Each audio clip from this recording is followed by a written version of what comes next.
ہجرت کی رات میرے نبی نکلے تو ابو بکر کبھی آگے چلتے کبھی پیچھے چلتے، کبھی آگے چلتے کبھی پیچھے چلتے۔ آپ اپنے پنجوں کے بل چل رہے تھے کہ پاؤں کے نشان نہ پڑ جائیں اور کھوجی نہ دیکھ لے، تو پھر آپ نے فرمایا ما لک یا ابا بکر، ابو بکر کیا ہوا ہے؟ کبھی آگے آ جاتے ہو کبھی پیچھے ہو جاتے ہو۔ کہا یا رسول اللہ، جب مجھے خیال آتا ہے آگے کوئی چھپا ہوا دشمن وار نہ کر دے تو میں آگے ہو جاتا ہوں کہ میرے اوپر آئے، آپ پہ نہ آئے، اور جب مجھے خیال آتا ہے پیچھے سے کوئی آ کے حملہ نہ کر دے تو میں بھاگ کے پیچھے ہو جاتا ہوں کہ آپ کے اوپر وار نہ آئے، میرے اوپر آئے۔ اور پھر جب غار ثور پر پہنچے، جبل ثور، تو آپ چڑھ نہیں سکتے تھے، ساری انگلیوں سے خون نکل رہا تھا، جو کہ آپ ایسے چلے تھے ایسے۔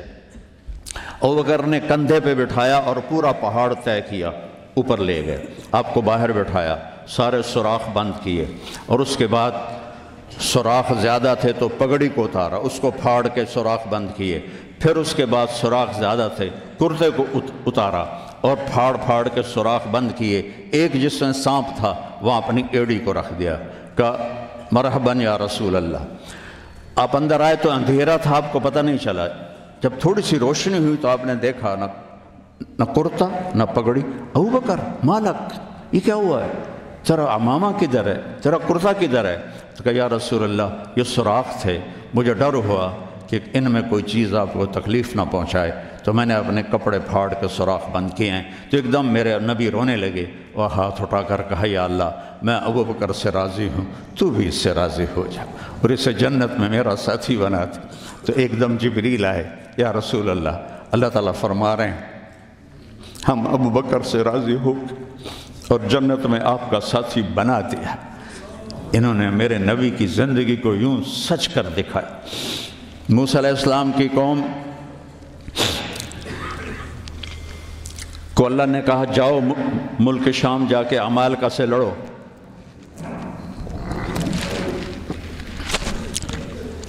ان کا اذهب انت وربک فقاتلا، تو جا تیرا رب جائے، ہم نہیں لڑتے۔ اور بدر کے لیے جب آپ نے پوچھا بولو کیا کرنا ہے، تو مقداد ابن اسود نے کہا اذا لا نقول كما قالت بنو اسرائیل اذهب انت وربك فقاتلا بل نقاتل امامك وخلفك وعن يمينك وعن شمالك۔ یا رسول اللہ ہم بنو اسرائیل نہیں ہیں کہ کہیں جاؤ اور تو تیرا رب لڑے، ہم آپ کے آگے لڑیں گے، پیچھے لڑیں گے، دائیں لڑیں گے، بائیں لڑیں گے، ہماری لاشوں سے گزر کر وہ جائیں گے۔ بنو اسرائیل نے سمندر پار کیا، آگے پتھر کے بت کی پوجا ہو رہی ہے، یا موسیٰ اجعل لنا الہا کما لہم آلہہ، یا اللہ موسیٰ ایک خدا ہمیں بھی لے کر دو اس جیسا۔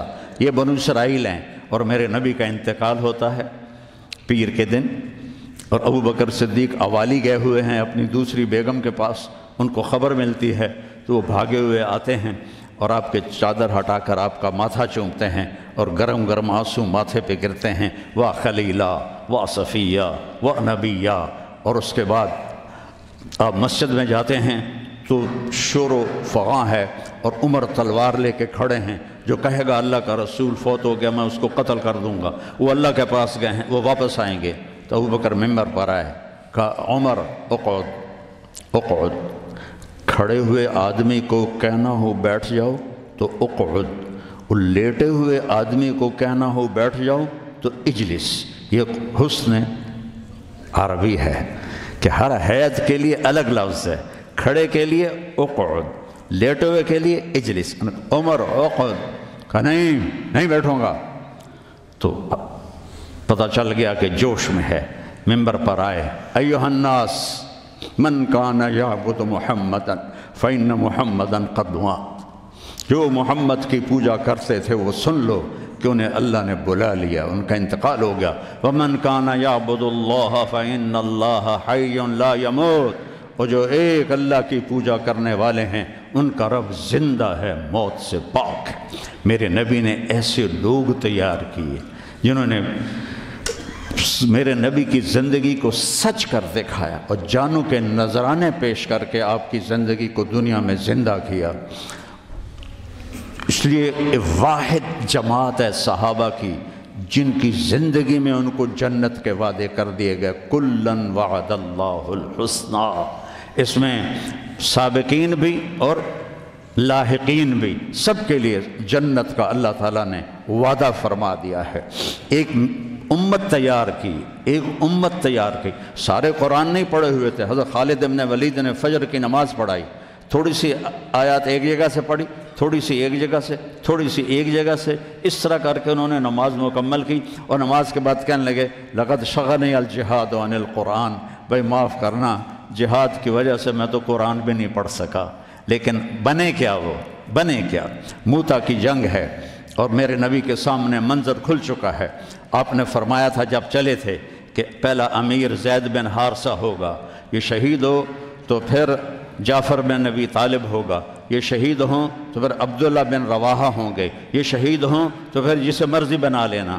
ایک یہودی سن رہا تھا، کہنے لگا اے ترایت گئے، یہ نہیں زندہ آتے۔ تو اور وہاں 1,00,000 رومی اور 3,000 صحابہ۔ تو حضرت زید بن ثابت شہید ہوئے، اللہ کے نبی نے کہا تقدم زید فقاتل وقتل ودخل الجنہ ثم اخذ الرایۃ جعفر فقاتل وقتل ودخل الجنہ۔ پھر عبداللہ بن رواحہ ایک کونے میں 3 دن سے کچھ نہیں کھایا تھا، گوشت کی بوٹی نوچ رہے تھے کہ آواز پڑی جھنڈا گر گیا ہے عبداللہ، تو انہوں نے وہیں پھینکا۔ پہلے 2 درویش تھے، فقیر تھے، یہ بڑے مالدار تھے۔ پہلے 2 مہاجر تھے، یہ انصاری تھے۔ 4 بیویاں تھیں، باغات تھے، غلام تھے۔ فتردد بعد التردد، تو تھوڑی دیر کے لیے بیوی بچے غلام باغات کا خیال آیا، تو کہنے لگے عبداللہ بیویوں کا خیال ہے سب کو 3 طلاق، باغات کا خیال ہے سارے صدقہ، غلاموں کا خیال ہے سارے آزاد۔ اقسمت یا نفس لتنزلن کارہۃ او لتطاوعن ان اجلب الناس وشد الرن ما لی اراک تکرہین الجنہ قد طالما قد کنت مطمئنہ هل انت الا نطفۃ فی شنہ۔ اے عبداللہ کافی زمانہ گزر گیا ہے زندگی گزارتے ہوئے، چل اپنے ساتھیوں کے ساتھ مل تو بھی۔ اور جھنڈا اٹھایا اور آگے بڑھے، اور آپ نے فرمایا اب عبداللہ نے جھنڈا اٹھایا اور آگے بڑھے اور قتل ہوئے، اور پھر آپ خاموش ہو گئے تھوڑی دیر کے لیے۔ انصار کہنے لگے کہ ہمارے اوپر قیامت ٹوٹ پڑی کہ کیوں رک گئے۔ دونوں کی دفعہ تو فوراً فرمایا، اب کیوں رک گئے؟ پھر آپ نے کہا وَدَخَلَ الْجَنَّةِ۔ تو انصار نے عرض کی یا رسول اللہ آپ رک کیوں گئے تھے؟ کہا وہ تھوڑا سا اس کے دل میں کھٹک آئی تھی، اس لیے جنت میں جانے میں تھوڑی دیر ہو گئی۔